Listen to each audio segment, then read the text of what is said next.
मैं कमाता 1000 हूं, लगाता 1500। क्यों भाई? तुम बाप लगते हो, सारा दिन मेहनतें मेरी वजह से लेते हो, मुल्क मेरी वजह से चलाते हो, पैसा बिलों में मुझसे लेते हो, साबुन में मुझसे लेते हो, ये रोजमर्रा हम इस्तेमाल करते हैं। आप जैसे लोग तो भाईजान वो टिच का बटन दबाया और लोशन निकला और लगा के निकल गए। हमने तो 20-20 वाला साबुन तलाश करना है। ये कैसे करेंगे? कोई है हमें रास्ता दिखाने वाला? कोई है हमारी उंगली पकड़ने वाला? हम खुद को खुद कामयाब कर सकते हैं, हम खुद को खुद नाकाम कर सकते हैं। यहाँ पर तो सिर्फ जागीरदार ही खुश है इस मुल्क के अंदर। जो गरीब आदमी, एक मिडिल क्लास का लफ्ज आप सुनते थे, आपको पता है कि ये इतनी आवाजें क्यों निकल रही हैं? आगे एक तबका मरता होता था, गरीब तबका होता था, जिसकी गिनती नहीं होती, जिसकी हम तस्वीरें लगाकर बाहर की दुनिया से पैसे ले लेते हैं, जिनके पास पहनने को शलवार नहीं होती, ऊपर शर्ट नहीं होती, उनकी तस्वीरें हम अखबारों में लगवाते हैं, फ्लैक्सों पर लगवाते हैं, हमारे मुल्क के सियासतदान, और बाहर से पैसा लेते हैं। लेकिन मुल्क के ऊपर क्या लगता है, उस गरीब के ऊपर क्या लगता है, आज तक ना किसी ने पूछा और ना किसी ने बताया। क्योंकि ना इतनी हमें किसी ने औकात बताई इस मुल्क में रहने के लिए कि भाई टैक्स दोगे आप, रिश्वतें दोगे आप, लोगों के पेट पालोगे आप, जागीरदार को आप पालोगे। लेकिन आपका गरीब जो होगा, उसका जो बाप है, मुझे यहाँ पर मिला है खुदा की कसम, एक साइकिल वाला सीधा मेरी तरफ आया, उसने कहा कि मैंने अपने बच्चे के लिए जूता लेना है, मुझे आप जूता ले देंगे? अब मुझे बताएं, एक बाप से जब औलाद कोई चीज मांगे, औलाद कोई चीज मांगे तो वो कांपता नहीं होगा? क्या आपको अपने बच्चे अजीज हैं? जब आपके बच्चे एसी से निकलते हैं, एसी में सोते हैं, एसी में जाते हैं, तो एक गरीब मेहनत का आदमी जो साइकिल पर जा रहा है, उसको बाप बनने का कोई इख्तियार नहीं है, उसके कोई जज्बात नहीं है, उसका कोई दिल नहीं है। ये लोग कांपते नहीं है, ये लोग मरना भूल गए हैं। इनको नहीं पता कि ये सारी कौम जो यहाँ घूमती है, ये अल्लाह नबी का कलमा पढ़ने वाली कौम है, ये उम्मत ही है उस नबी की, उसी की हया कर लो। लेकिन हया शर्म कुछ नहीं है यहाँ पर। यहाँ पर जानने लेने का मामला शुरू है, और वो शुरू रहेगा। पाकिस्तानी और एक गरीब आदमी कहाँ कहाँ मर रहा है, आपको अंदाजा भी नहीं है। सर, लोगों को अपनी फिक्र नहीं है, लोग राजी हैं। सर, लोग अपनी फिक्र करेंगे कैसे? कैसे करें फिक्र? अपना बच्चा रात को पाल नहीं सकते, बच्चे को पानी का गर्म करके वो देगची के अंदर माँ कह रही है कि मैं तुम्हें रोटी दे रही हूँ, उससे बच्चा पल नहीं रहा। मुल्क के लिए क्या लड़ेगा वो? मुल्क के इदारों के लिए क्या लड़ेगा? आइन के लिए क्या लड़ेगा? कानून कहाँ से लाएगा? आपके मुल्क के अंदर गरीब के लिए कानून है? अगर एक बंदे के ऊपर गलत किस्म की FIR या दरखास्त चले जाए गरीब आदमी पर, वो 10 साल 15 साल अपनी हलाल रोजी जो है उसी पर लगाता है, लेकिन इंसाफ फिर नहीं मिलता इस मुल्क में।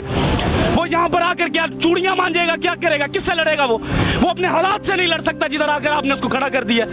आप लोग वो बातें ही नहीं कर सकते। आप हकाइक तो देखे बाहर जाकर। आप एक सफेद दाढ़ी वाले को देखे जिसका मेरा नबी एहतराम करता था, जिसका नबी मेरे लिए सफेद दाढ़ी देखकर खड़ा हो जाता था, आज जलील हो रहा है वो। ये दीन है हमारा, ये कुरान कहता था हमें, ये हम लोगों की कदर कर रहे हैं। खादमे आला कभी कुछ कहते हैं, कभी कुछ कहते हैं, झूठ बोलते हैं सियासतदान हमसे, कुछ भी नहीं देंगे हमें। ये हमें खुद लड़ना पड़ेगा भाई, हमें खुद कमाना पड़ता है, हमें खुद मजदूरियों पर जाना पड़ता है। गालियां सुनते हैं हम बाप बनने के लिए, गालियां सुनाते हैं लोग, आपको बुरा भला कहते हैं, भगार देते हैं, धुतकार देते हैं। आपको इस्लामी जमहूरिया पाकिस्तान का कानून है इस मुल्क में, गैर मुस्लिम का बच्चा अगर बीमार होता है तो उसको हुकूमत देती है, लेकिन मुसलमान का बच्चा, नबी का उम्मती जब बीमार होता है उसको धक्के देती है ये कौम।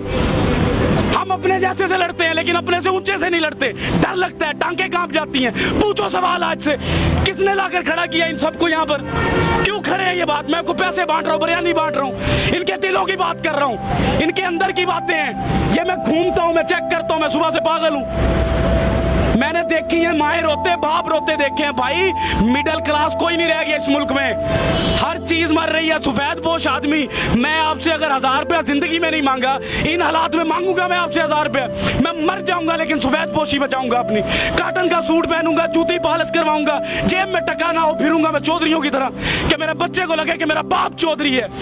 लेकिन इस मुल्क में सिर्फ वो चौधरी है जो निजाम के अंदर बैठा है, जो निजाम से बाहर है वो चौधरी नहीं है इस मुल्क के अंदर। वो क्या है? वो तो एक हकारत की नजर से उसको देखा जाता है, वो बोझ समझा जाता है इस मुल्क के अंदर।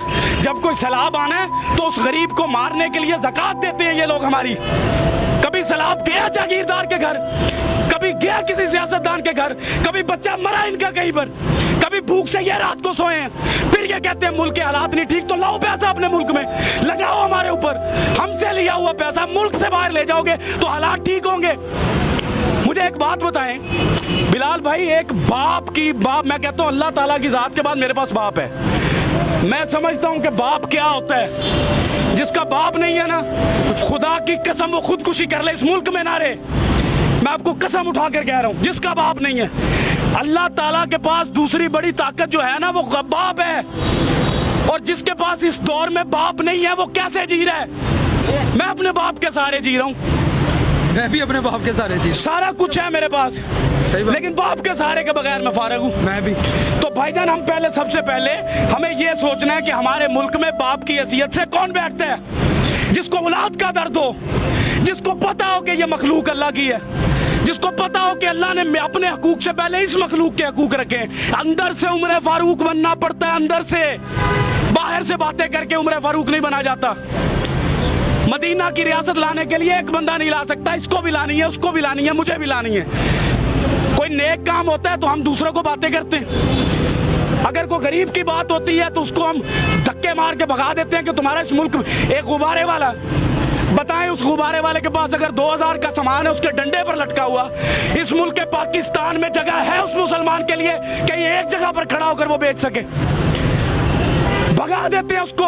रेडी वाला 25-25, 30-30 हजार का सिक्योरिटी गार्ड रख के उस डंडे वाले को भगा दिया जाता है।